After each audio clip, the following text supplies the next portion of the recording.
Assalamualaikum warahmatullahi wabarakatuh. Waalaikumsalam warahmatullahi wabarakatuh. Selamat pagi semuanya.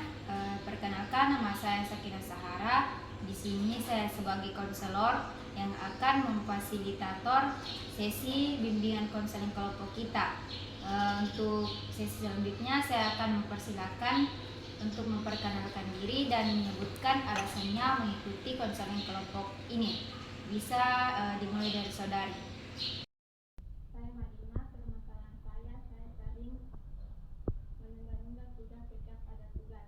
Saya mengerjakannya di deadline. Perkenalkan, saya Jabila. Permasalahan saya sama seperti Madinah, tetapi saya terkadang sudah mulai untuk mengerjakan tugas, tapi mudah terdistraksi dengan gangguan-gangguan. Jadi saya menunda tugas tersebut. Terima kasih sudah mau berbagi tentang apa yang kalian dapatkan. Jadi, menunda-nunda tugas itu bisa menjadi masalah yang serius bagi mahasiswa jika tidak ditangani dengan benar. Madinah dan Aisyah, bisa kalian ceritakan lebih lanjut kapan biasanya kalian mulai menunda-nunda tugas?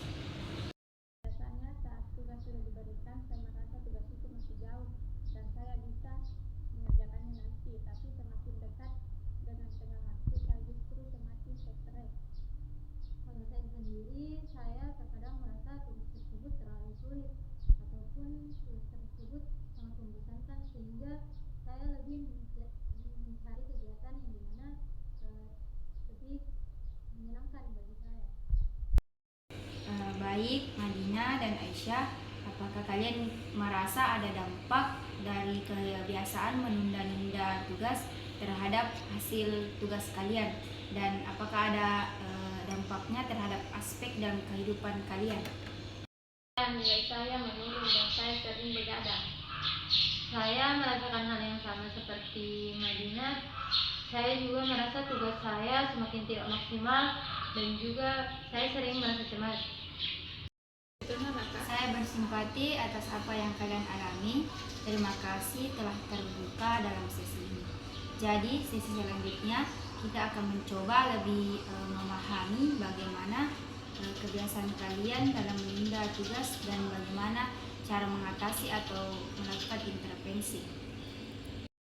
Jadi kemarin kita telah membahas tentang bagaimana kebiasaan menunda-nunda tugas kalian. Jadi sesi kedua ini kita akan membahas tentang beberapa teknik yang bisa membantu kalian dalam mengurangi kebiasaan menunda-nunda tugas ataupun mengatasi kebiasaan menunda tugas. Kita akan memadukan dua pendekatan, yaitu pendekatan psikologi Islam dan terapi perilaku atau behavior. Jadi bagaimana menurut kalian? Ya, saya setuju, Bu. Saya juga setuju. Baik, pertama-tama dalam terapi psikologi Islam itu kita diajarkan untuk menghargai waktu.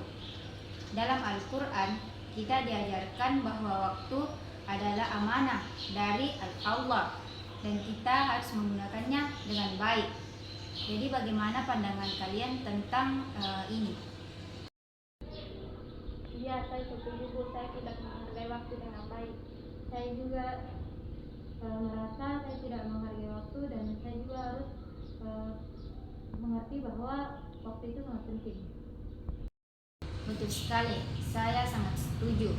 Jadi salah satu cara untuk menghargai waktu yaitu membuat jadwal terstruktur. Kita bisa mencoba dengan menentukan waktu khusus untuk mengerjakan tugas dan hindari distraksi. Bagaimana kalau kalian mencoba membuat jadwal harian? Saya bisa mencobanya, Bu. Saya juga akan berusaha mencobanya. Nah, itu bagus sekali. Selain itu, dalam terapi perilaku ada teknik yang disebut sebagai break tasks into smaller step atau memecah tugas menjadi langkah-langkah kecil. Ini bisa membantu kalian dalam mengurangi rasa kemalasan ataupun kewalahan dalam mengerjakan tugas. Bagaimana jika kalian mencoba memecah tugas besar menjadi beberapa bagian kecil agar lebih mudah dikelola atau dikerjakan? Saya rasa itu bisa membantu, Bu, dan saya saya juga merasa kewalahan saat ada tugas besar.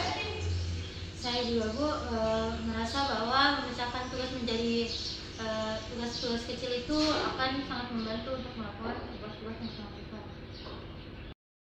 Baik, saya akan memberikan kalian tugas. Dalam tugas kali ini, cobalah untuk mempraktikkan teknik ini. Dan ingat juga bahwa untuk penting memberi diri kalian reward dan penghargaan setiap kalian menyelesaikan satu bagian tugas. Apakah ada pertanyaan tentang seputar tugas ini? Tidak ada Bu, saya akan mencoba teknik ini.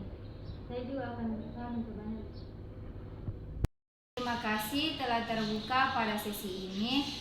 Sampai jumpa pada sesi selanjutnya. Selamat datang kembali Madinah dan juga Aisyah. Bagaimana perkembangan kalian setelah mencoba teknik yang kita bahas pada pertemuan sesi kemarin? Saya lebih baik setelah membuat jadwal dan fokus belajar sehingga tidak kewalahan. Saya juga Bu, saya merasa mengerjakan tugas secara sedikit-sedikit lebih baik daripada mengerjakan tugas secara langsung keseluruhan. Alhamdulillah, saya juga merasa senang mendengarnya. Jadi dalam sesi ini kita akan melakukan evaluasi proses kalian dalam menyusun rencana jangka panjang agar kalian bisa terus mengatasi kebiasaan menunda-nunda tugas ini. Apa yang paling membantu kalian dari teknik yang kita sudah bahas? Bagi saya membuat jadwal harian sangat membantu. Saya jadi lebih terarah dan tidak merasa bingung harus mulai dari mana. Bagi saya memecahkan tugas menjadi bagian kecil itu sangat membantu, dan juga dimana saya memberikan reward pada diri saya sehingga saya lebih menjadi termotivasi untuk menyelesaikan tugas. Sekali, jadi kedua teknik ini memang sangat efektif jika diterapkan dengan konsisten. Dalam jangka panjang, teruslah menggunakan jadwal harian ini dan pecah tugas menjadi bagian kecil saat mengerjakan tugas ataupun mengelola. Selain itu, jangan lupa untuk selalu mengingatkan bahwa waktu itu merupakan amanah dari Allah dan harus digunakan dengan sebaik-baik mungkin. Terima kasih Bu, saya akan berusaha untuk disiplin. Saya juga berterima kasih atas bantuannya. Sama-sama, saya juga merasa senang bisa membantu kalian. Ingat bahwa perubahan itu tidak terjadi dalam semalam, tapi melewati beberapa proses yang mungkin cukup panjang. Jadi, teruslah berusaha dan jangan mudah menyerah. Jika kalian membutuhkan bantuan, bisa menghubungi saya lebih lanjut. Jangan ragu untuk membantu mencari bantuan. Terima kasih semuanya telah berpartisipasi aktif dalam sesi konseling kelompok kita, dan terima kasih juga telah mendengarkan dengan empati dan mau terbuka untuk sesi kelompok kita. Saya berharap dengan mengikuti konseling kelompok ini kalian bisa mendapatkan manfaat berupa mengetahui bagaimana mengatasi ataupun bagaimana intervensi dalam perilaku buruk menunda-nunda tugas. Semoga kita selalu dalam lindungan Allah dan semoga kita menjadi insan yang tidak mudah menyerah. Assalamualaikum warahmatullahi wabarakatuh. Waalaikumsalam warahmatullahi wabarakatuh.